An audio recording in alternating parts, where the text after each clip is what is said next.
Hello and welcome to this podcast. I am Claire Dunphy-Hamani and I'd like to introduce you to Erica Walters of Pilates Fit Studio in Louisville, Kentucky. So hi Erica, thanks for joining me today. So Erica is an authorized Pilates Avatar studio as well as a Pilates Avatar ambassador. And how about we start, Erica, by just sharing with our listeners how you got started in Pilates. Well, it's a funny story. I was teaching group fitness in college for money on the side because it was easy, and I couldn't really add any more cardio classes, and I started hearing about Pilates, and in my mind, it was something I could add that wouldn't wipe my energy. So I looked up where in Arizona I could go, and I found the Physical Mind Institute like 10 miles away, and I went and got a mat certification. And I didn't even know what I was doing. I hadn't even seen it. I just knew I had heard about it. So what year is this? This is I was at Arizona State in Tempe, 2002, I think it was 2002. And so I decided that that's what I was going to do so that I could teach more. And that's how it got started. And then I saw the equipment and was, oh, this is way more than I even knew. So that's kind of where it began, but the road I went was different. Okay. Well, tell us about that road that you were on. Well, I taught the mat classes behind kickboxing and step and high-low and whatever I could do, and the Pilates would come behind it, and it was just like a way for me to teach. But then I got done with college, and I didn't really know what I was going to do, but I just wanted to keep moving, and I saw the equipment, and I decided, I think I'm going to be a Pilates instructor. And I signed up for the Physical Mind course, but I quickly learned there was way more to Pilates than this 10-week course that we went for. I think it was like 3 hours for 10 weeks, like once a week. And I finished it, and I came out, and I was like, this is not right. I know there's more. So I got on the internet, and I found Peak Pilates. And it was modularized so that I could travel because there was nobody in Arizona that I could do this with. So I found Sherry Herzog in Dallas, and I began the classical program modularized in 2005. It was starting in 2006. It was very close in that time. And I completed it, and it was great, and it worked, and I understood things, and that's what I did. And then in 2012, I moved to Dallas and worked with Cherry. And I met Lindy Irwin, and she introduced me to the Pilates Center of Boulder.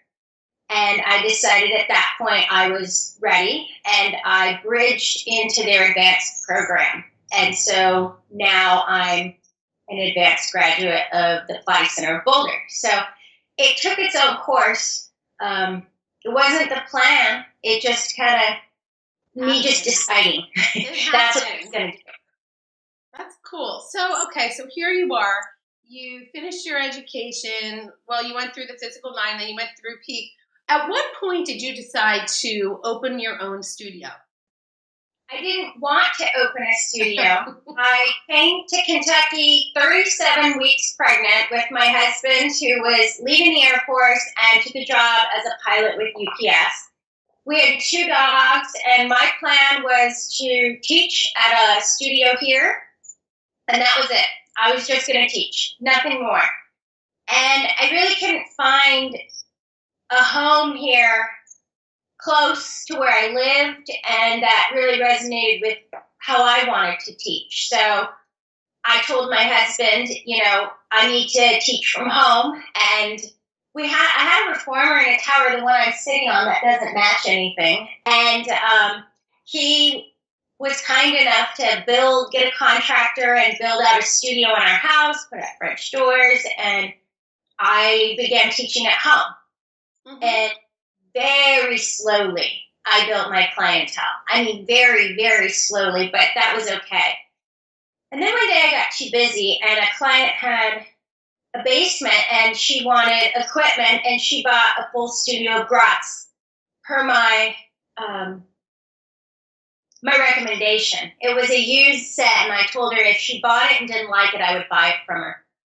And she loves it. And I moved in there because she had this great space, and I had outgrown my own space, and now my child was 2 and running around, and it was difficult. And it was fine, but I knew I needed to move, so I thought I was going to convince my husband to move us and give me the same kind of basement. But one of my clients is an esthetician, and she owns the building I'm in, and she offered me this little space that I'm in right now. And I declined because I didn't want a studio. But after the offer came a few times and I realized we weren't going to move this quick, I just said, okay, so I'll do it. And she allowed me to get the place ready over the summer and move in. And it just all fell in my lap. All into place. So we're in your new studio space, which you just moved into this summer. I did the second week of August. I moved in. Congratulations. Yeah, so it was faster than I wanted, but the Chamber of Commerce wanted to do a ribbon cutting and put me in the paper, and I said, well, I'm not ready, but I would lose the opportunity to have that free press, so I did it, and I opened faster than I was ready, but here we are. So how long have you been in Louisville then? I've been here 3 years in August. Mm-hmm. So are your clients happy? They seem to be happy. They haven't left, and they keep referring me people. And they were really excited to help me paint and strip walls and doors and hang pictures and clean. And they helped me move in. So they're still here with me. That's great. Do you have any teachers that work with you? I do. I have another Pilates Center of Boulder graduate and host advisor and gyro instructor that just moved here from Atlanta. And I have a Power Pilates instructor, and she also did some sort of intensive with Ramana a couple of years ago as well. And they both found me, and it was a complete blessing that they're here with me. Yeah, it is, isn't it? When you really start to get busy and you just don't even have enough time in your day to, squeeze another person in.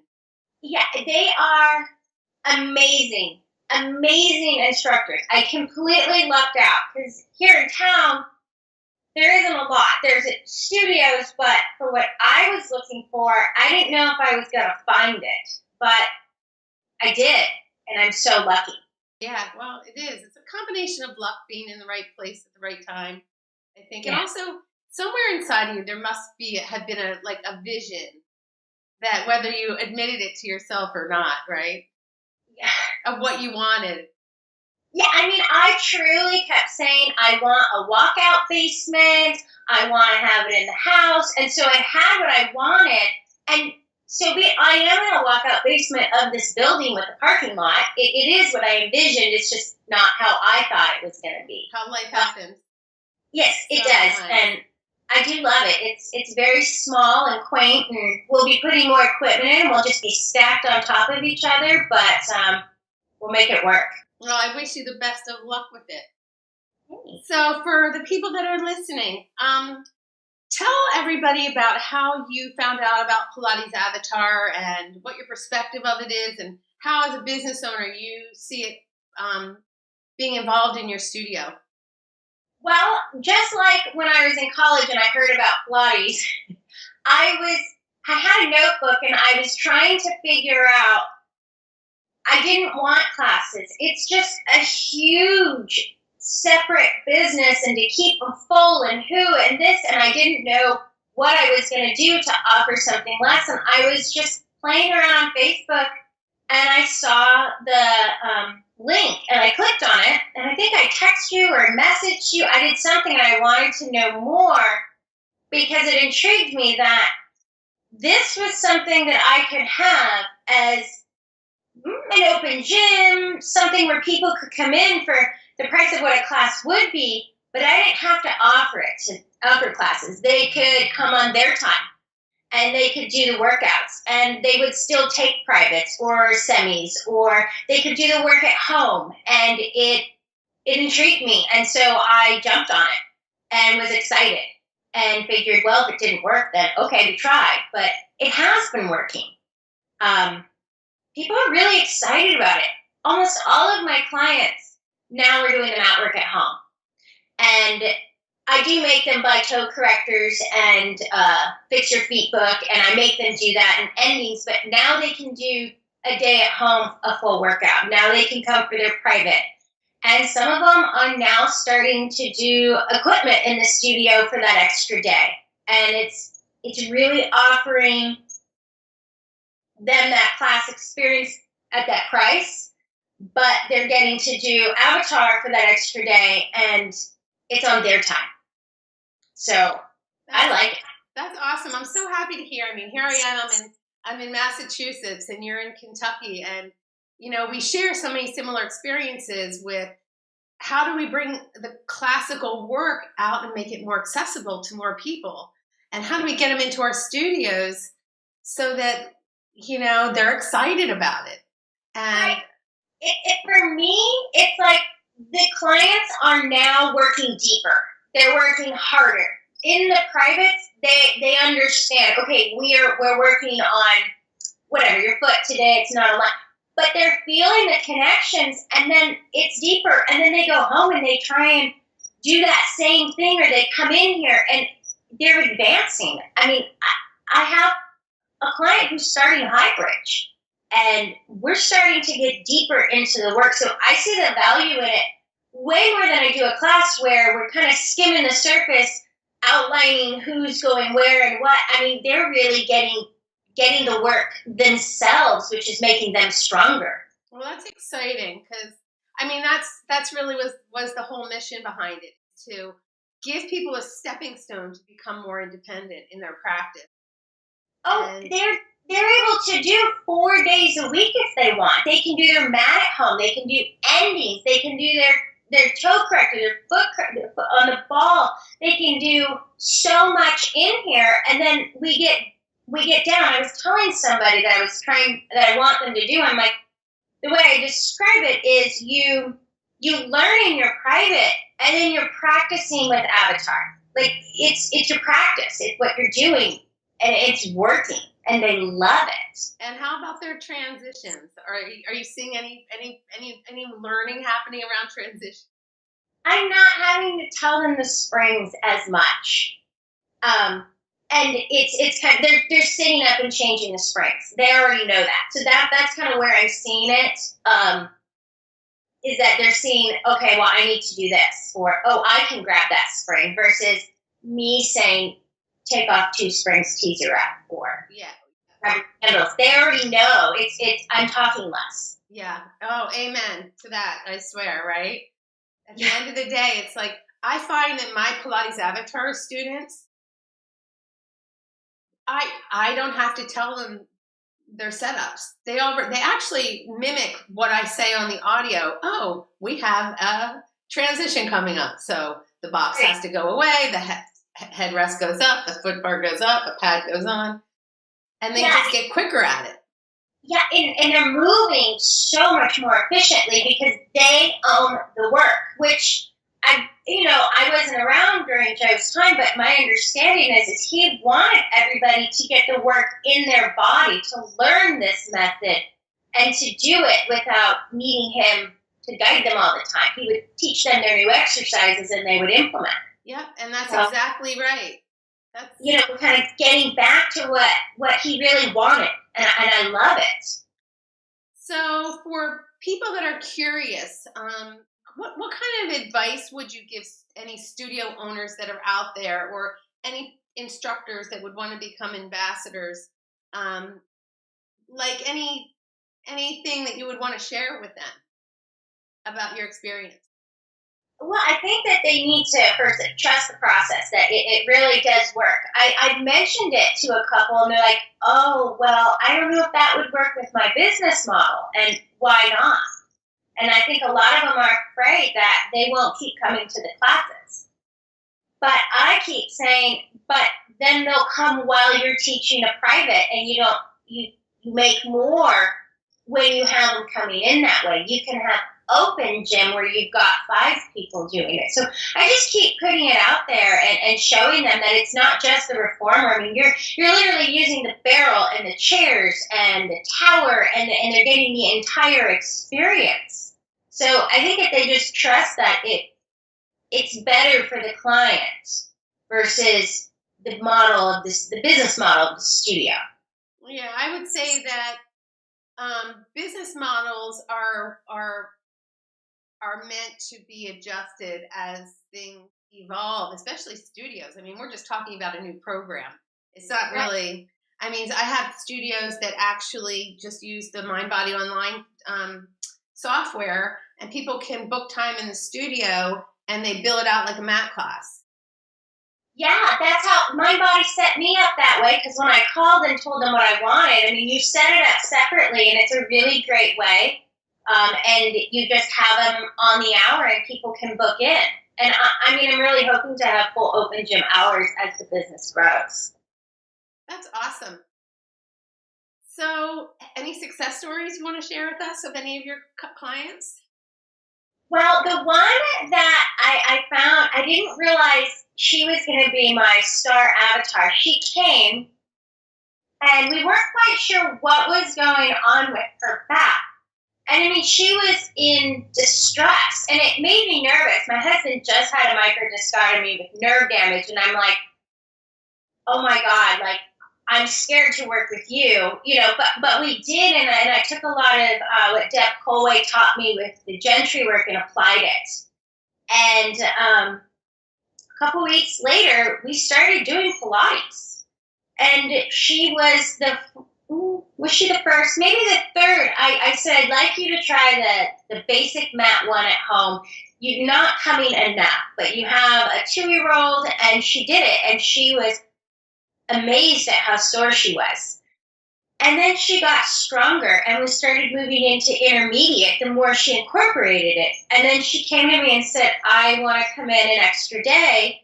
I want you to teach my husband, and I want to do Avatar during that hour. And I was surprised. And she is doing it 3 times a week at home now, coming in for her private. And she, not even the same person that started with me 4 months ago. I mean, completely different. And she owns the work. It's incredible that just doing it at home and getting the extra Pilates that she really needed but couldn't afford, and babysitting didn't allow, changed everything. Yeah, that's amazing. That's so great to hear. And, it almost just tells you, like, it's the people that just do their homework that really change in their bodies 4 times a week. That's what Joe said, right? Yes. I mean, I bought a bunch of toe correctors from Pilates Scandinavia, and I made all my clients buy them, and that Kathy Ross Nash feet book. And they have to do it at home twice a week. They have to. And it just homework alone with the mat work is essential. You have to do it. It's like a PT. If you don't do your exercises at home, PT's not going to work. Exactly. So, well, congratulations on your new studio. Yeah. Thank you for sharing your story and, with us. It's just great. I'm hoping that other studio owners get over their whatever is holding them back and, give it a go. It's I'm excited to have these interviews and let people meet real people that are actually using it. Oh, it's incredible. I love it. I hope more people implement it into their studio, because I think more people are going to get benefit from Pilates if they start doing it at home and coming in the studio and doing it. Yeah. So, well, thank you very much, Erica. Thank you.